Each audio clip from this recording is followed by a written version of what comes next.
I'm the Honest Coach. I coach women on connecting with softness in order to gain control over their life circumstances and relationships with men. I wanted to take a moment to answer this question by video. It's a really good question, and it's not something that I can just answer. I tried to answer it really simply in the comment section, but the truth is, there's a lot of aspects to what I'm teaching, and I would simply say you want to figure out how you want to feel and you want to make that your priority, and then you just move in that direction. But I have so much content, and here's the thing: I started in May, and what I teach, I've gotten the opportunity by coming here and sharing it to shape it. And I've shaped it in really great ways. And I always say, I have clarified this, I have clarified this. And there's people that I got most of my followers in June and July. And most of those girls are very active and they still follow me. And they've followed through all of those clarifications with me. So when I make a video, even if it's 10 minutes long and I detail all these aspects, they know all those other little pieces. And so I just wanted to take a moment and talk about what I have defined as the burst.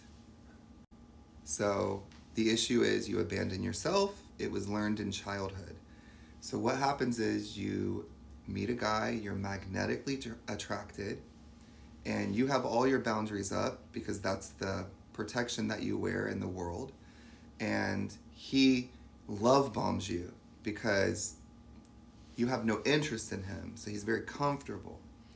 What happens is he love bombs you, he gets your boundaries down, he gets you to fall in love with him, you show him the real you, which is, I love you and I need you and I want you for the rest of my life. And now your interest is on him. And he feels like you might try and control him, you might try and hurt him, you might try and manipulate him. And so he starts pushing and pulling. And then he's going to do those push and pulls to position you exactly where he wants you, which is no obligations. He wants his cake and he gets to eat it too. You know what I mean? And when he's pushing and pulling, it can be very harsh to interact with. And he's going to maybe even say really mean things to you. But as I've always said, it actually isn't true.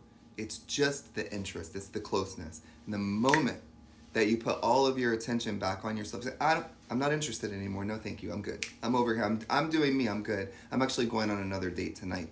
All of a sudden, he wants to know what you're doing, where are you going? How are you, how have you been? I miss you. Why? Because it's just the interest. Even he doesn't know what is causing him to do the push and pull stuff. What's causing him to become restimulated. So here's the thing. When he pulls away, now you have the burst. What's the burst? That's your abandonment wound. It becomes reactivated. So he's pulling away and your abandonment wound, like it bursts. And now, because you had a childhood of extended abandonment, I believe the psychology term is complex trauma, CPTSD.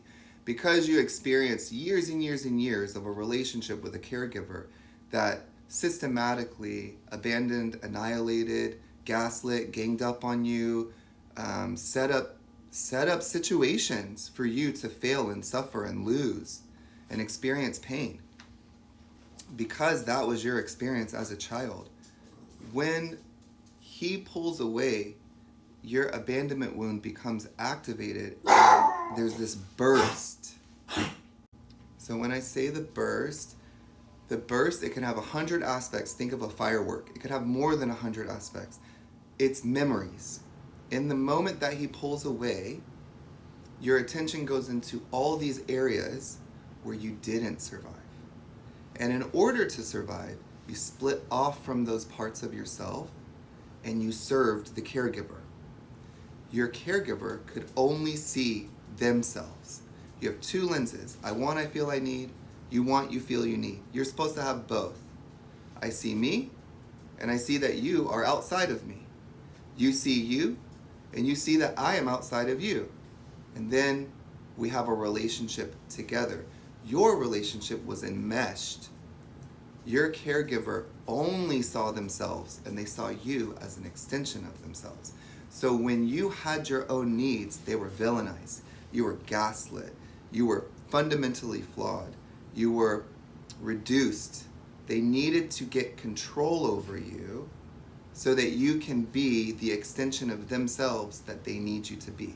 They turned you into their parents.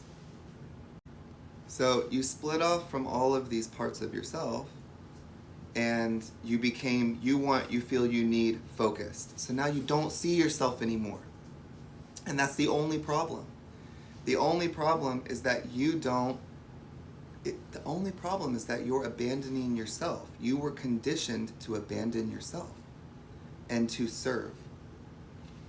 And the problem is, even though that strategy worked in childhood because you did survive, it doesn't work in the real world.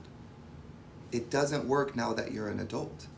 And it shouldn't have worked when you were a child. These are not good dynamics to grow up under. So now we have to start connecting with ourselves so we don't abandon ourselves. So you have the burst, and that is all the areas that you've been abandoned. You have all these needs. So your question is, how do we know what our true needs are? And I said at the end of that video, the way he made you feel. And so this is the thing.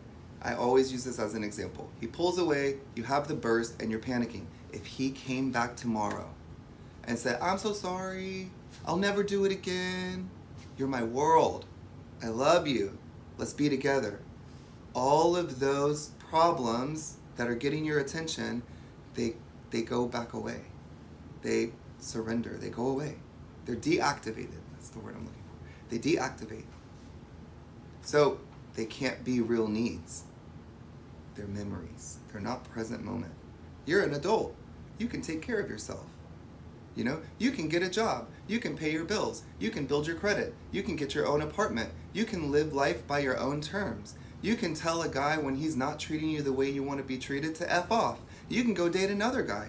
You don't have to date any guys. You can live the rest of your life single. You can take care of yourself. You're an adult now. So what we want to do is we want to start repairing that damage that was done. And we want to start connecting to ourselves and making ourselves priority. So that when I go out into the world and I say, I want to feel adored, and a man comes along and says things that don't make me feel adored, I say, oh, no, thank you. You're not for me. And some guy comes along that obviously you want to be attracted to, I'm attracted to, and he makes me feel adored. And I say, thank you. And you can do it with all kinds of aspects. A lot of times when I feel very re-stimulated, life has become pressurized, I'll go task to task. I'm getting ready in the morning. How do I want to feel? I'm driving in my car. How do I want to feel? I'm going to the grocery store. How do I want to feel? And I attach to that because that's you. You want to start supporting you and you want to start leaving them alone. No interest in them, only interest in you. Respond only. I teach all kinds of methods that you can use that will pull you in so that you're not doing this second nature thing where you're like leaving your body and putting yourself on everyone around you, you know? And then your caregiver and your partner, they take everything around them and everyone around them and they put them inside themselves. They see everyone around them as an extension of themselves. You see everyone around you, you take all of your parts and you put them on everyone around you. And then you say, I feel what they're feeling. No, you don't. You feel what you're feeling, but you put it outside your body because of how you were conditioned as a child. So ultimately, how do you want to feel? The way he made you feel. But it's not even that simple. It's qualities that he has that you split off from. And now he has them, so as long as you have him, you're regulated. And when he pulls away, you're no longer regulated. So what qualities about him do you like? They're usually anti-hero qualities. Is he selfish? Is he rude? Is he outgoing? Take those qualities and put them in yourself and let them carry you. Let those qualities handle your problems. Oh, I never have enough time. Blessed be.